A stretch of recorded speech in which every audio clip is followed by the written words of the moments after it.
안녕하세요. 판도라의 상자 파파입니다.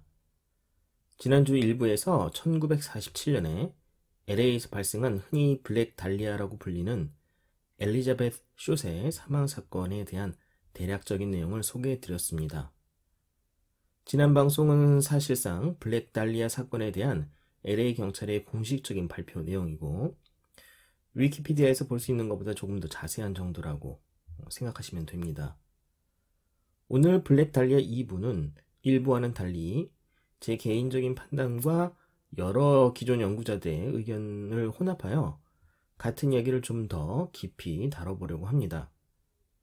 사실 블랙 달리아 사건을 제가 주제로 선정한 이유는 미제 사건인 블랙 달리아 살인의 범인을 제가 지목하기 위한 것이라기보다는 그 배경이 되는 우리의 어두운 면을 말해보고 싶어서입니다. 오늘 방송에 등장하는 다소 성적이고 변태적인 요소가 심적으로 불편한 분이 계실 거라 생각합니다. 그렇기 때문에 안타깝지만 때로는 자세한 설명이 필요함에도 불구하고 저로서는 최대한 순화하거나 생략해서 말씀드릴 수밖에 없음을 이해해 주셨으면 합니다. 제가 참고한 자료는 여럿인데요. 우선 많이 알려진 블랙 달리아를 소재로 한 영화와 책들이 있습니다. 책으로는 2006년에 나온 제임스 엘로이 씨의 블랙 달리아가 아마도 가장 유명하고요. 1998년에 잔 길모어가 쓴 Severed, The True Story of the Black Dahlia Murder, 2006년에 나온 던 울프 씨가 쓴 The Black Dahlia Files, 그리고 2003년에 스티브 호델 씨의 블랙 달리아 어벤저가 있습니다. 책들은 이외에도 여럿이 있지만요. 가장 많이 알려지고 인정받는 책들은 제가 지금 언급한 것들입니다. 영화로는 1981년작 True Confessions와 2006년작 블랙 달리아가 있습니다. 블랙 달리아는 제가 개인적으로 좋아하는 브라이언 드 팔머 감독의 작품으로요. 제임스 엘로이의 그 동명 소설을 각색한 작품입니다. 아마도 영화보다는 책이 더 뛰어나다고 그런 평이 많더라고요. 제임스 엘로이 씨는 자신의 어머니가 블랙 달리아와 같은 비슷한 죽음을 당했기 때문에 이 사건에 특히 집착했다는 그런 얘기가 있습니다. 제가 지난 방송부터 유튜브에도 방송을 올리고 있는데요. 유튜브의 경우 아이튠즈나 팟빵보다는 며칠 더 늦게 올라가게 됩니다. 영상 작업이 좀 필요해서요. 사진 몇 개 넣는 걸 불구하지만요. 오늘 방송을 제대로 이해하는데 꼭 필요한 사진들은 컨스피러시 뉴스 웹사이트에 판도라 상자 게시판에 올려드리도록 하겠습니다. 꼭 사진을 보시고 이야기를 들으실 필요가 있습니다. 준비되셨으면 블랙 달리아 2부를 시작해 보도록 하겠습니다.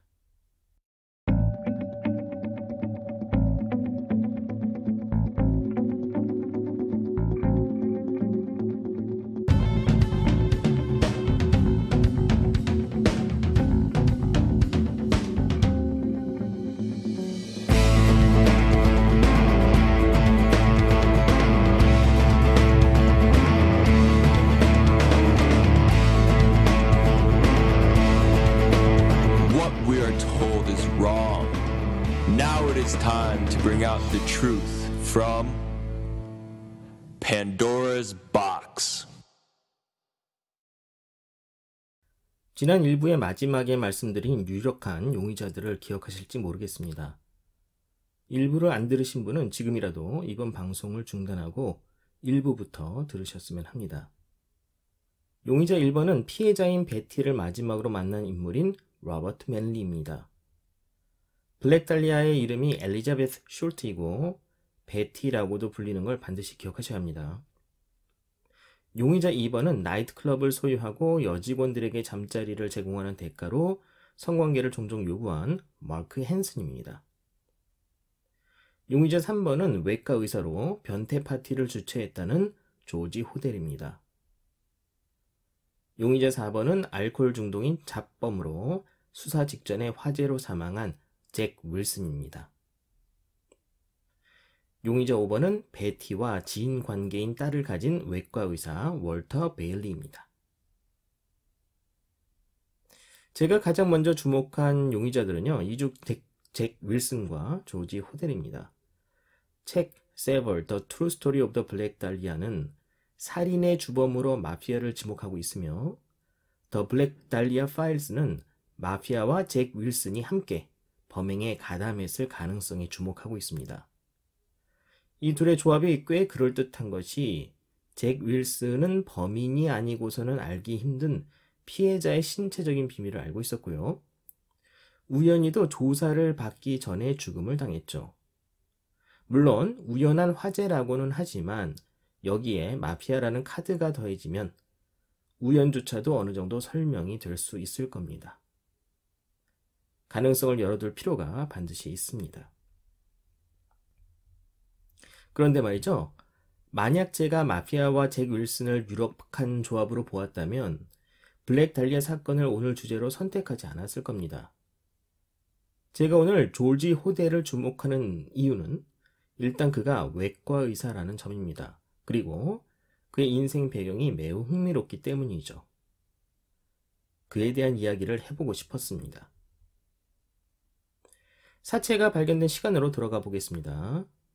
엘리자베스 쇼트의 사체는 주택이 한적하게 모여있는 곳 건너편에 그 공터의 인도 바로 옆에 놓여 있었습니다. 몸은 정확히 허리에서 반토막이 나 있었고 입은 찢어져 있었으며 팔과 다리를 벌려놓아서 X자 형태로 보이면서도 양팔은 팔꿈치 안쪽으로 90도 각도로 굽혀져 있었습니다.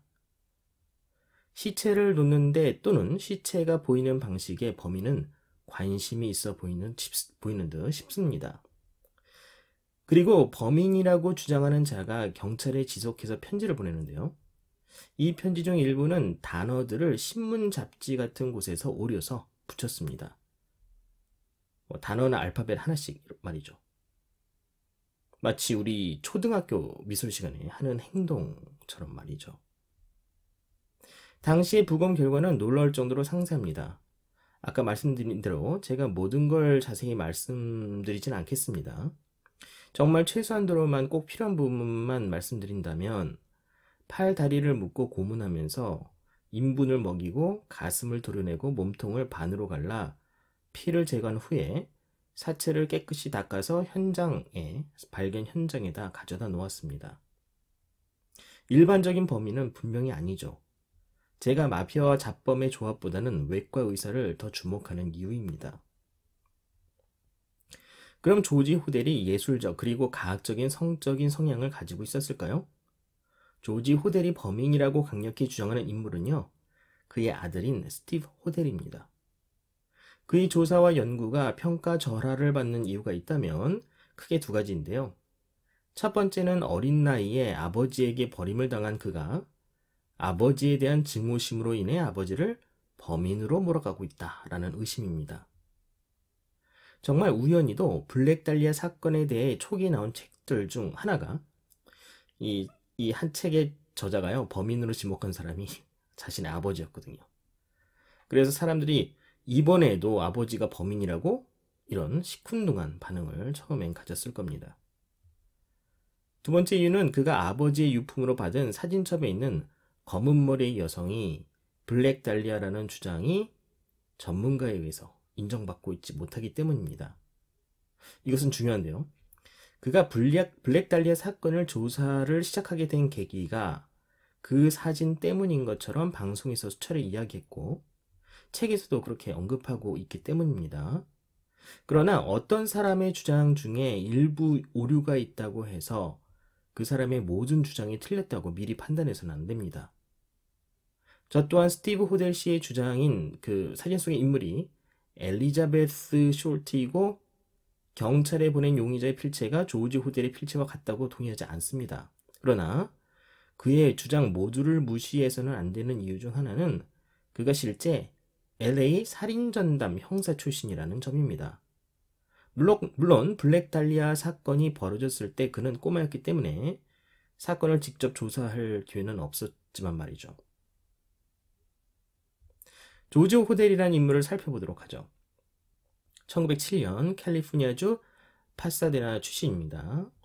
러시아 유대계 미국인이고요. IQ가 186이었다는 이분은요, 어렸을 때 피아노 독주회를 열 정도로 음악적인 재능이 뛰어났고요. 10대 어린 나이에 캘리포니아 공대에 입학했다가 교수 부인과 바람이 나서 학교에서 쫓겨납니다. 이후에 나이를 속여서 택시를 몰기도 하고 작가와 라디오 방송 생활도 했던 그는 이 버클리를 거쳐서 샌프란시스코 의대로 진학해서 전문의가 돼서 할리우드의 중심가인 프랭클린 애버뉴에 있는 저택으로 이사를 오게 됩니다. 그의 인생에서 주목할 시기는 할리우드에서 멀지 않은 곳에 그가 살 시기인데요. 여러 유명인들과 교제하면서 자신의 저택에서 파티를 열곤 했습니다. 1949년에 자신의 14살 딸과 관계를 맺고 지인들에게 공유하려고 한 혐의로 재판을 받습니다. 그러나 법정은 그의 딸인 타마가 거짓말을 했다고 판단하고 그는 무죄가 선고됩니다. 이 무죄가 된 결정적인 이유는요. 타마의 어머니와 할머니를 포함한 13명의 증인이 이 타마가 거짓말을 하고 있다고 그렇게 증언을 했기 때문인데요. 이 타마는 지금까지도요. 모든 것이 사실이라고 말하고 있습니다. 그녀의 증언은 매우 구체적입니다. 이 시기에 조지 호델과 가장 가까웠던 인물들이 있습니다. 변태적 파티에 참여했던 사람들인데요. 유명 영화 배우이자 감독으로 영화 말타의 새를 직접 쓰고 감독한 존 휴스턴이 있고요. 초현실주의 예술가로 유명한 맨 레이, 그리고 어릴 적 친구로 역시 예술가인 그러니까 휴스턴 씨의 어릴 적 친구로 역시 예술가인 프레드 섹스턴이 있습니다. 호델 씨는 단순히 예술가들과 어울리는 수준이 아니라 초현실주의 예술에 깊은 조예가 있었습니다. 일례를 든다면 그가 근친 혐의를 벗어나자마자 하와이 그리고 필리핀으로 순서대로 이주해서 살게 되는데요. 이 필리핀에서 역시 에로틱한 작품 세계를 가진 예술가인 페르난도 모데스토를 후원하여 그의 전체 작품들의 95% 정도 되는 총 1600점 이상을 그가 직접 구입할 정도였죠. 그는 필리핀에서 운영하던 마케팅 회사를 정리하고 1991년에 미국으로 다시 돌아옵니다. 아들인 스티브 호델과 그가 주고받은 서신과 그가 남긴 글에서 역시 그 예술에 대한 깊은 관심과 조예를 확인할 수 있습니다. 그가 사망한 것은 1999년으로 그의 나이 91세였으며 총 4번의 결혼에서 10명의 자녀를 남겼습니다. 그의 사망 후 아버지가 블랙 달리아 사건의 용의자 중 한 명이었다는 것을 알게 되고 유물로 남겨진 사진첩에서 이상한 어린 여인들의 사진들을 발견합니다. 놀랍게도 그 사진첩에는 자신의 전 부인의 10대 시절 사진도 있었죠. 그리고 앞서 말씀드렸던 블랙 달리아로 의심되는 여인의 사진도 있었고요. 오늘 이야기에서 중요한 것은 아니지만 실제 자신의 전 부인은 아버지와 오래전에 아는 사이였던 것으로 나중에 드러납니다. 이제 정말 사건에 필요한 이야기만 해보죠.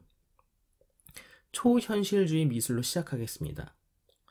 초현실주의는 20세기 초 프랑스를 중심으로 전 세계에 퍼진 문예 예술사조로 인간의 무의식을 표현합니다. 아까 제가 언급했던 호델 씨의 공범 또는 지인인 맨 레이의 말을 빌자면 이렇습니다. 나는 물체보다는 생각보다는 꿈을 사진으로 찍겠다. 다시 읽어보죠. 나는 물체보다는 생각보다는 꿈을 사진으로 찍겠다. 꿈을 기록하는 것이 나의 목표인 적은 없었다. 나의 목표는 꿈을 묘사하는 것이다. 나는 사진으로 찍을 수 없는 상상 또는 꿈 또는 무의식적 충동에서 온 것을 그린다. 모두 멋진 말이죠. 저는 사실 문외한이에요. 미술 분야에는 거의.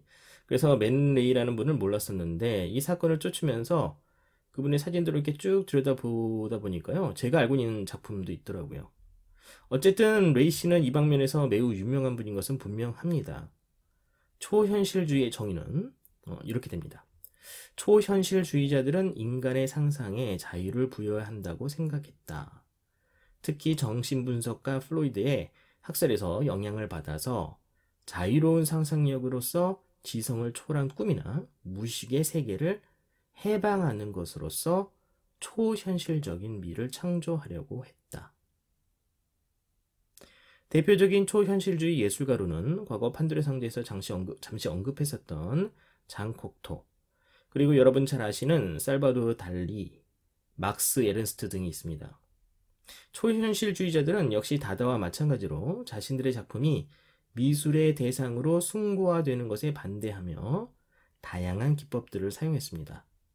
이 중 대표적인 기법으로는 콜라주, 프로타주, 파피에 콜레, 데페이즈망, 자동기술법이 있습니다. 콜라주 기법은 여러분 아시죠? 화면에 여러 가지를 붙여서 이렇게 표현하는 회화 기법이죠. 그렇다면 누구처럼 편지에 응용할 수도 있겠죠. 자동기술법은 판도의 상자 채널링 편에서 다뤘던 그 자동기술법이 맞습니다. 초현실주의는요, 분명 오컬트와 맞닿아 있습니다. 앙드레 브레턴의 초현실주의와 오컬트, 패트릭 르페티스의 초현실주의의 비전의 비밀, 기원마법 그리고 비밀사회, 이 책 두 권이 초현실주의와 오컬트의 관계를 다루고 있습니다. 초현실주의 기본으로 거슬러 올라가면 19세기 마법사인 그 엘리퍼스 레비가 있는데요. 레비의 글에 초현실주의 선구자들이 영향을 받았다고 합니다.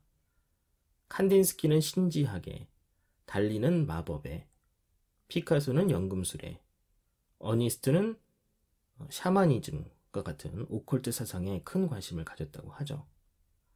매우 흥미로운 이야기들이지만 여기 자세히 소개하기는 어려울 것 같고요. 사건으로 다시 돌아가 보죠. 용의자 조지 호델은 의사였을 뿐 아니라 초현실주의에 관심이 많았고, 맨 레이는 그의 저택에서 열리는 파티에 자주 참석하는 인물이었습니다. 맨 레이의 사진작품 중에는 1934년작 마이너토루가 있습니다. 위키아트에서 설명하는 이 사진을 살펴보겠습니다. 인용입니다. 맨 레이의 마이너토는 실제 벗은 여인의 흉상으로 구성되었다. 그리스 신화에서 마이너토는 크레테 섬의 미로에 갇혀 있었고, 크레테의 아이들이 마이너토의 제물로 바쳐졌다. 마이너토와 그의 미로는 인간과 동물의 본능을 마이너토로 인해 초현실주의의 강력한 상징이었다. 네, 위키아트에 이렇게 나와 있거든요. 미노토는 구약 성경의 인신공양의 대상이 되는 몰록과 많은 유사점을 가지고 있습니다. 마이노토처럼 몰록은 황소의 머리에 인간의 몸을 가지고 있었죠. 몰록에게는 어린 처녀들, 그러니까 소년과 소녀가 바쳐지곤 했습니다. 발이란 존재도 몰록과 비슷합니다. 맨 레이의 마이너토의 사진은 여성의 몸통을 찍은 것으로 양팔을 머리 위로 벌리고 팔꿈치 안으로 90도 정도 굽혀져 있는 것이 마치 희생된 블랙 달리아를 연상케 합니다. 우연일까요? 맨 레이에게는 라 아모호라는 작품이 있는데요. 우리말로는 이제 연인이란 뜻입니다. 하늘에 입술 모양을 한 구름이 떠 있는 모습입니다. 유난히 긴 입술이 강조되고 있죠.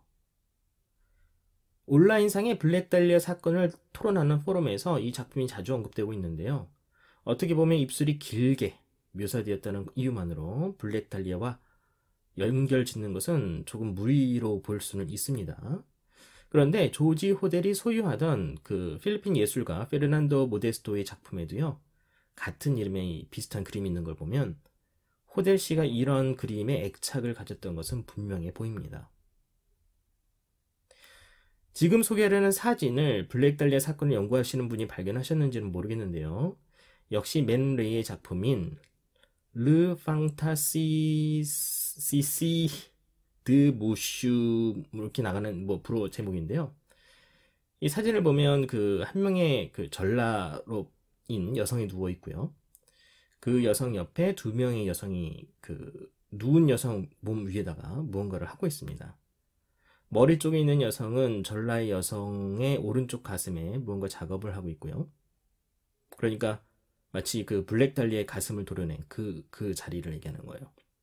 또 다른 여성은 전라의 여성 밑에 자리를 잡고 있죠. 역시 무슨 작업을 하고 있는데요. 블랙 달리아 성뒤에도 무슨 일이 있었죠. 자세한 설명 제가 하지 않겠습니다만.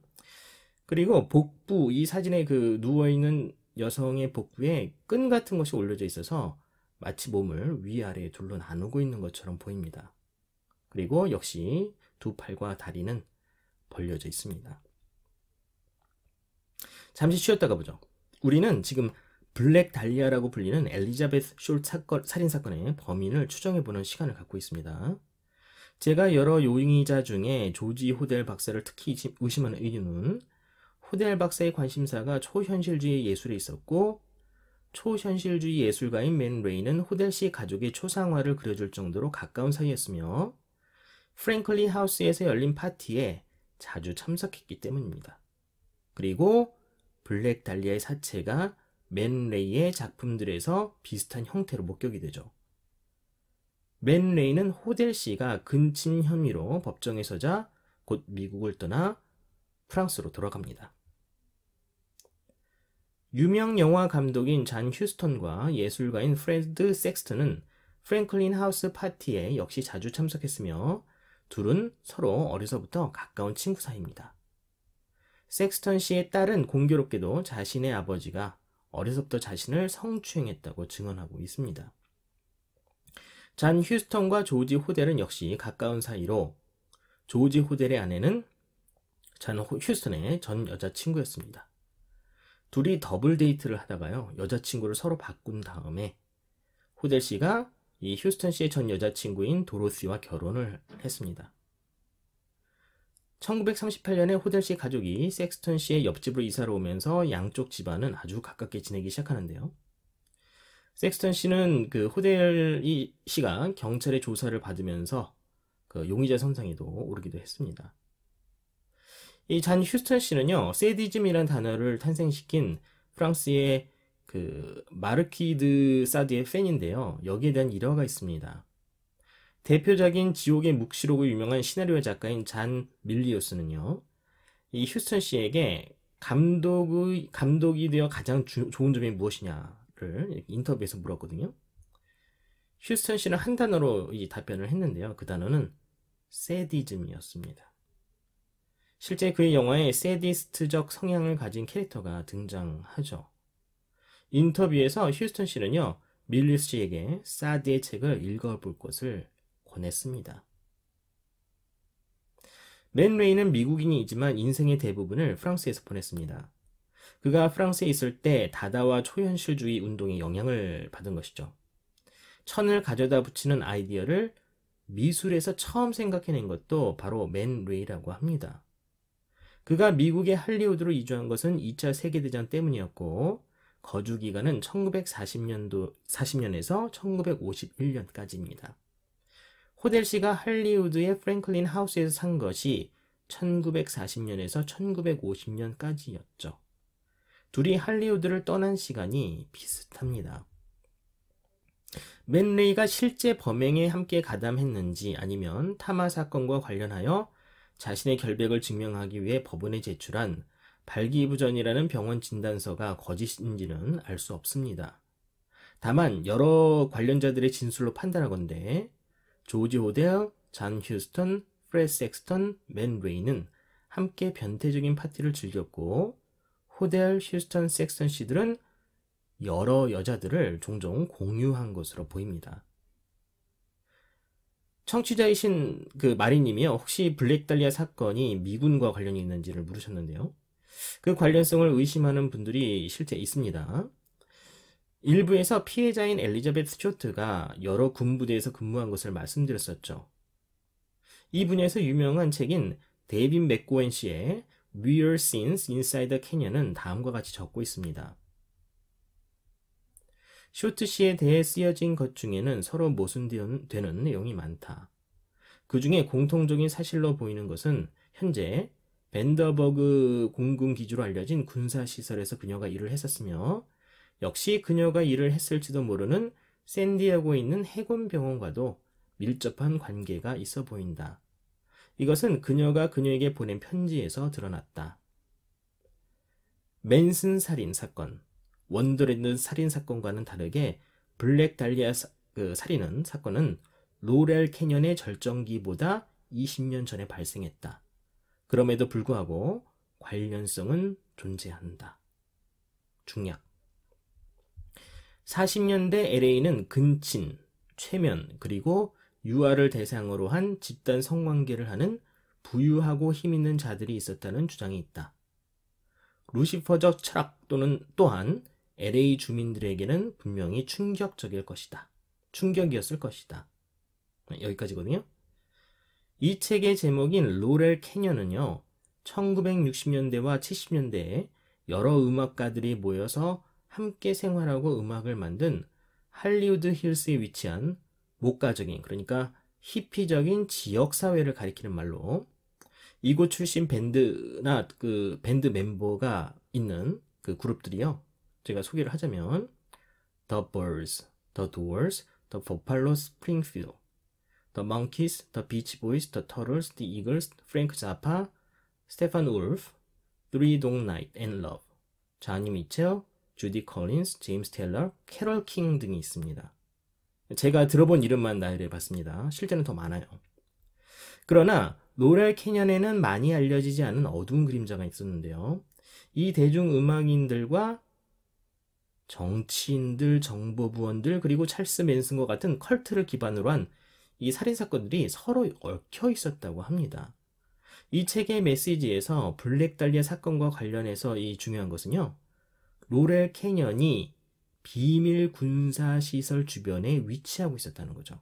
그러니까 저자인 데이비 맥구원 씨는요, 이 현상이 벌어진 것으로 처음 확인되는 1960년대보다 이전인 1940년대에 이미 루시퍼적 철학의 영향을 받은 조지 호델과 그의 지인들이 범죄를 저지르고 있을 수 있다. 이렇게 의심을 합니다.